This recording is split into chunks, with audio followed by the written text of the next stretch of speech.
وبركاته. موضوع الفيديو ده عن معتقد احنا بنعتقده.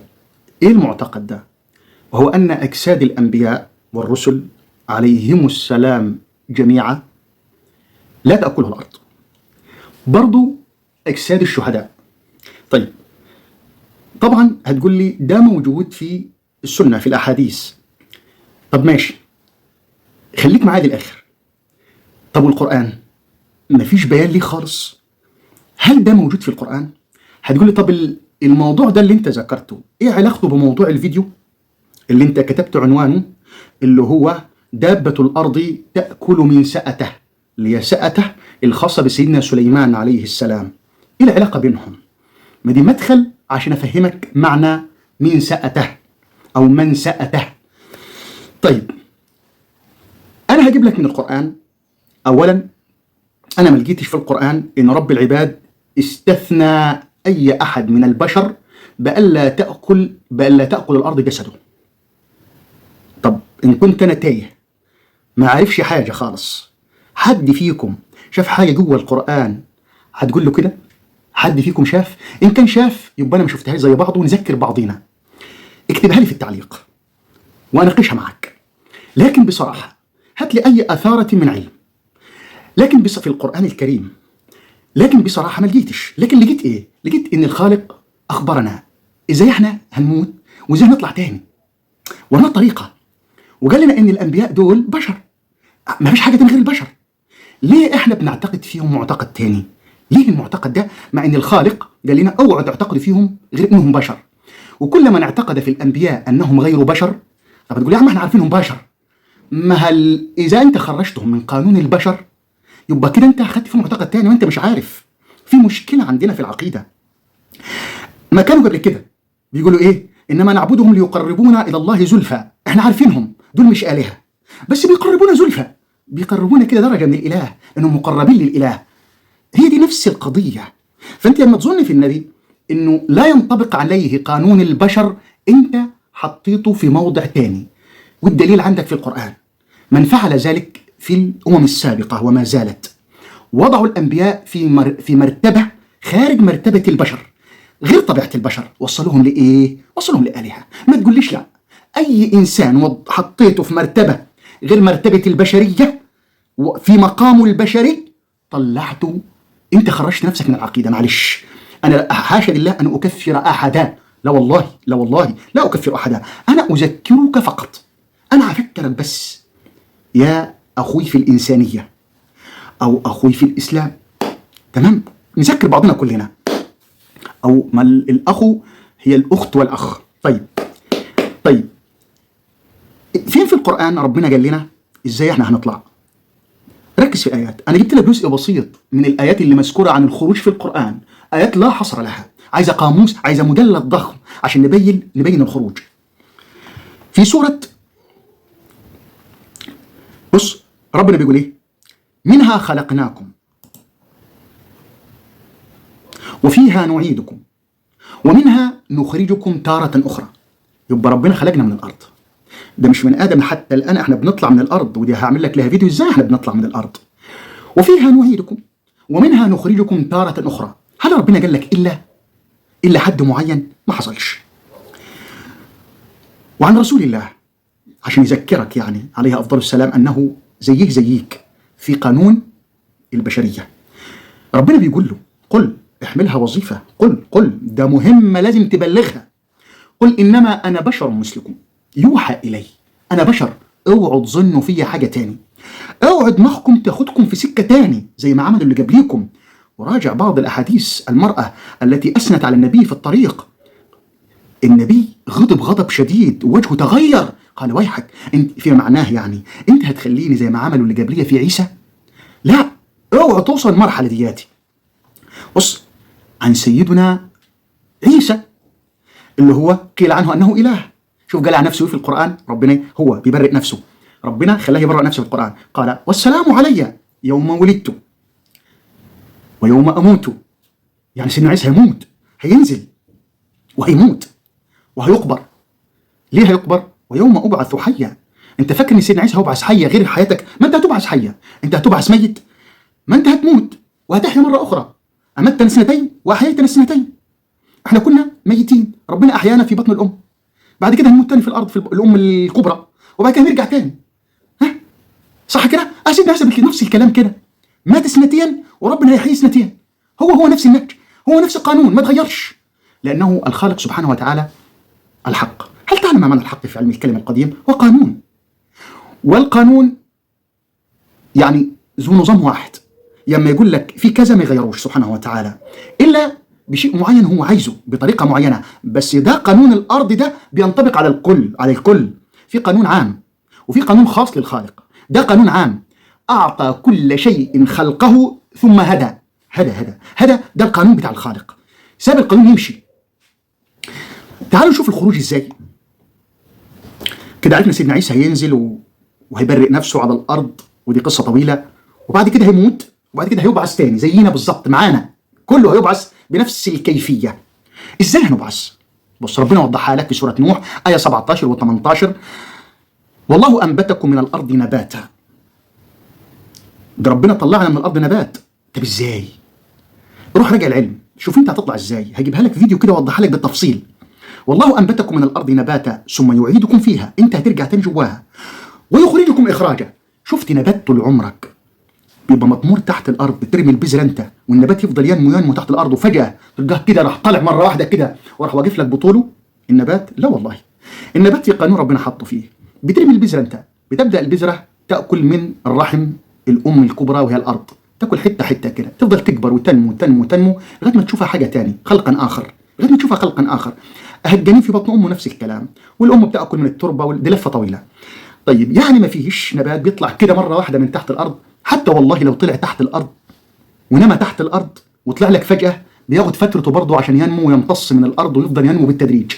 دي يخرجون من الاجداث الى ربهم ينسلون. بينسلوا يعني ايه ينسلون؟ يطلعوا جزء جزء كده، جزء جزء. طب فين هنا ربنا استثنى الانبياء؟ ما استثناش حد من الكلام ده. في سوره الروم ايه 19: يخرج الحي من الميت ويخرج الميت من الحي ويحيي الارض بعد موتها وكذلك تخرجون. عايز تاني؟ يعني قاعدة واحدة، قانون واحد. في سورة قاف آية 9 و10 و11: ونزلنا من السماء ماء مباركا فأنبتنا به جنات وحب الحصيد والنخل باسقات لها طلع نضيد رزقا للعباد وأحيينا به بلدة ميتا كذلك الخروج. انت زي النبات ده هتنبت من الأرض. منين؟ من بذرة معينة موجودة عندنا ربنا سايبها لنا في جسمنا، هتقعد لو رحت فيه، لو اتحركت، لو رحت غرقت، لو رحت في أي مكان. البذرة دي موجودة، اللي هي الحاثرة، موجودة اللي هي عجب الذنب، موجودة فيها كل شيء، فيها كل المعلومات الخاصة بيك. هي دي البذرة بتاعتك، هتنمو تاني. فيجي تقول لي النبي لا ينطبق عليه تلك القاعدة، هيقعد زي ما هو جسد كده ويطلع. فين الأنبياء والصالحين من لدن آدم؟ لما كان الأولى آدم كنا عرفنا مكانه فين وشفناه. ايه العبرة من كده يعني ربنا يسيبهم كده؟ هل تعلم دي مشكلة في البيئة؟ مشكلة بيئية عظمى. أي مشكلة بيئية إن لم تأكل الأرض الأجساد، دي مشكلة بيئية عظيمة، عظيمة جدا، دي مشكلة عظيمة. فهمت دي؟ ربنا خلق الأرض بقانون دورة. أنت بتاكل منها، بترجع تاني ليها تتحلل، ترجع قيمتك تاني فيها، قيمتها ثابتة لا تتغير. افهم دي كويس، ده قانون الخالق. كده فهمنا أن ما ينطبق على البشر من قانون الموت والتحلل والعودة مرة أخرى للحياة ينطبق على الأنبياء وعلى غير الأنبياء. والله ده رأيي قلته لك، بس رأي بدراسة علمية مطابقة من القرآن الكريم وترابط الآيات وفهم العقل، لأن فيه المخ وفيه العقل. فيه المخ هنا أو الدماغ وهنا العقل. هل تعلم في الخط المصري القديم في فرق بين الدماغ والمخ والعقل؟ ودائما المصري القديم بيرمز للعقل بالقلب.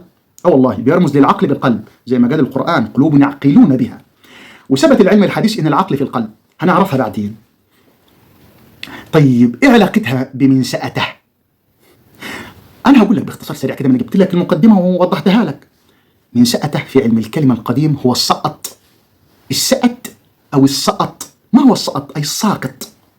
احنا عندنا في مصر وفي الخط المصري القديم من آلاف السنين موجودة الكلمة، ودي كلمة عربية. عربية دي كلمات الخالق عز وجل علمها للبشر، مش كلام بشر يعني، مش كلام فئات معينة هم طلعوها من نفسهم بقت بتاعتهم. يعني اللي بقول لك ده مش بتاع مصر ولا بتاع العرب، ده كلام رب عربية، ده كلام رب الكلمات. قل إن يعني قالوا يعني إنما يعلمه بشر. هم قالوا إن اللي بيعلمه بشر سيدنا رسول الله، قالوا اللي بيعلمه بشر، هم قالوا بشر. طبعا جي في العادي قلت سلمان الفارسي. طب هو ربنا بيقول لك بشر بصفة عامة، مشكلتنا بنخصص في القرآن، بنخصص. ما تخصصش في القرآن إلا خصص المولى عز وجل لك وظهر لك التخصيص. لا تخصص في القرآن إلا إذا خصص رب القرآن. لا تخصص في القرآن إلا إذا خصص رب القرآن، سواء للرسول أو لأي إنسان، فما تخصص. فقالوا لك إن البشر ده هو سلمان الفارسي. طيب ربنا قال لك بشر، قال لك البشر كلهم لسانهم أعجمي. ليه أنت لسانك أعجمي؟ أنت جزء قليل من عربية اللي خدته، نفخة روح صغيرة. ربنا علم آدم جزء من عربية، فما تاخدش انت كل عربيه تقول انا عربي، انا بتحدث باللسان عربيه كله. انت بقيت اله، حاشا لله. يبقى اللي قال في القران يقول سيدنا محمد كده عليه افضل السلام، وهو طبعا حاشا لله انه يفعل ده وحي، ان هو الا وحي يوحى علمه شديد القوى. فده وحي، عربيه كلام الخالق. قل لو كان البحر مدادا لكلمات ربي لنفد البحر قبل ان تنفد كلمات ربي ولو جئنا بمثله مددا. افهم دي كويس. يبقى عربيه دي كلمات الخالق. فمن سأته عندنا في مصر نقول ايه؟ على اللي بينزل من الجسم نقول السائط او السقط. حتى المرأة حينما يحدث لها إجهاض نقول سقطت أو سقطت أو سقطت. أيوة السقط نقول عليه السقط أو السقط، اللي نازل من جوفها يعني من المرأة. وبنقول على أحشاء الحيوان اللي من جوه نقول عليه السقط أو السقط. سقط في الشمال وبنقول عليه سقط في الجنوب بلغة الصعيد، ونقول عليه سقط بلغة القلقلة سقط. وفي تبادل في عربية بين التاء والطاء على فكرة، تاء طاء، السقط أو السقط. واللي بيكلمك ده بفضل الخالق يعني عنده معرفة تامة بمنطوق جذور عربية، وده موجود في علم الكلمة القديم. عارف التبادل بين التاء والطاء وبنقولها، دي اسمها لهجات. لكن اللهجة ما بتطلعكش من مضمون المعنى. يعني سيدنا سليمان كان بالله عليك لو السقط دي العصا من سقتها، العصا متكئ عليها بالعقل كده، يعني ما فيش مرة عارفين هو بيقف الفترة دي كلها واقف كده، ما بيروحش حمام، ما بياكلش. اوعى تقول لي ده مش بشر ما بيروحش. سيدنا رسول الله قل انما انا بشر مثلكم. يا سيدي والله الانبياء بيعملوا زيك، بيروحوا الحمام في اوقاتهم وفي مواعيدهم، وبيبقوا جنب زيك، وبيتنفسوا زيك، وبياكلوا زيك. افهم دي كويس. ما تحطهمش في اطار خارج اطار الانسانيه، ما تحولهمش الملائكه. ربنا لما ادى سيدنا سليمان قدره على اساس يبقى يتحرك خارج نطاق البشريه، اداله قوه معينه مش بتاعته هو ما يقدرش يتحرك. يعني سيدنا سليمان كان بيطير، ما يقدرش يطير ومعاه القوه دي كلها. هات سيدنا سليمان كان بيطير بجناحين يعمل كده بايديه ويطير، ما حصلش. سيدنا سليمان كان بيتحرك بقوه معينه ربنا اداها له. سيدنا موسى حينما شق البحر شقه بيده، اداله عصا، اداه معينه بقوه الخالق، شق العصا لكن هو بشري. فبص قالوا له ايه بني اسرائيل بعد ما طلع من خلاص لقوا فرعون هيطولهم، قرب يجيبهم، قرب يعكشهم، قالوا انا لمدركون. سيدنا موسى صاحب عقيده سليمه مش زينا احنا، لا يلتجئ لعصايه ولا البشر. قال كلا، الله على عقيده جميله اتعلموا من القران. قال كلا ان معي ربي سيهدين. قال معي عصايتي، يمكن قال معي عصايتي اضرب بها فرعون ولعه افجره اقسم نصيا، صح كده؟ ما كان قال كده سيدنا موسى، لكن عقيدته سليمه، صاحب عقيده سليمه مله ابراهيم حنيفه وما كان من المشركين. قال كلا ان معي ربي سيهدين. ربي اللي هيهديني مش عصايتي. هو في ايده العصايه ومعاه القوه، لكن فاهم عقيدته فين. انت معاك القوه في القران تركته ورحت تتمسك بكلمات اخرى موجوده في كل مكان، ورد معين. تعال نقول الورد مش عارف ايه، الورد مش عارف ايه، الورد مش عارف ايه. ورد مين يا عم؟ ومن احسن من الله قيلا ومن احسن من الله حديثا. خلاصه القول من سأته هو السقط اللي نازل من الجثه. وسيدنا سليمان كان جالس على العرش، كان جالس على الكرسي بتاعه، جلس فتره معينه. ربنا وضح لك الفتره دي قد ايه. شوف الجثه بتتحلل امتى وبتبدا ينزل منها السقط او بتنزل منها السوائل. عندما نزلت السوائل منه خرت السوائل، مش خر سيدنا سليمان، خرت السوائل. فلما خر السوائل خر، ما دلهم على موته الا دابه الارض تاكل من سأته او من سقطه، من السقط بتاعه. دابه الارض هي الدود اللي بيبحث دايما عن الجثه، عن السائل اللي نازل من الجثه. الجثه بتتحلل داخليا اللي هو بكتيريا معينه بتحللها. بيجي دود الارض بيعمل ايه؟ بيزيد، بينظف بيعمل نظافه، بيروح واكل الخلاصه اللي نزلت من ودود الارض، برضه بيموت تاني وبيتحلل في الارض، وفيه اللي بياكله. فراح الدود ده اللي هو دابه الارض، الدود بتاع الارض اللي بياكل، اللي بيحلل، اللي بياكل من الجثه، بياكل السقط او السائل اللي نازل من الجثه. وابحثوا عن الدود اللي بيلتف حوالين الجثه في الموت، تلقاه روحوا تابعوا في العلم. فبدا ياكل تحتيه، تحت العرش، تحت الكرسي لقيوه هو قاعد سيسو قاعده مستقيمه كده وجالس وساكت. حاله الموت كده عندما يتصلب الجسم بيثبت في حاله تصلب وقاعد كده، لكن عصا متكئ. يا عمي سوبر بشر، زي ما سوبرمان عندنا الراجل اللي بيطير. ما حدش فينا بيطير، ولا حد فينا لا تنطبق عليه قاعده البشر، الا الخالق بيديك بعض المقومات، اللي بتساعدك. عارف بيعمل لك ايه؟ مش بيخليك انت تطير، بيخلي الناس تبعد عنك، بيحميك هو، لكن ما يخليكش انت تحمي نفسك. هو اللي بيحميك سبحانه وتعالى، لكن اداك قدرتك انت محبوس في الطينه دي. والجن له قدره التحرك، والملائكه لهم قدره التحرك. انت ما تقدرش تتحرك الا باداه معينه تحركك. هتقول كلمه تحركني؟ معلش يعني كان عملوها الانبياء قبليه، كان سيدنا سليمان ربنا اداله كلمات ويطير.